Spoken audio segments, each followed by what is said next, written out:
Salutare tuturor! Pentru cei care se întreabă ce soluție avem atunci când punem gresie sau parchet și acesta se înalță prea mult și ușa nu mai vine pe poziție, ar freca efectiv de gresie sau parchet și vă întrebați ce soluție avem, vă spun, este foarte simplu. Putem să tăiem din ușă, putem să scurtăm ușa.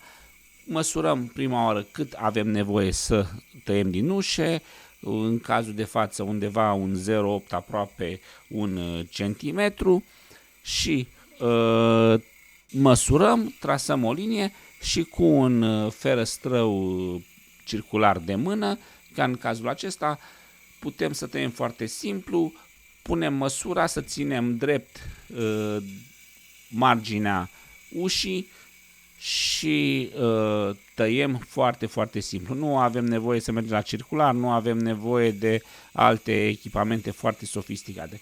Efectiv, cu un ferăstrău circular de mână, tăiem ușa pe dimensiunea care ne trebuie.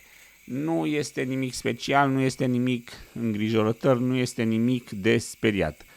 Efectiv, se poate tăia și rezolvăm orice problemă.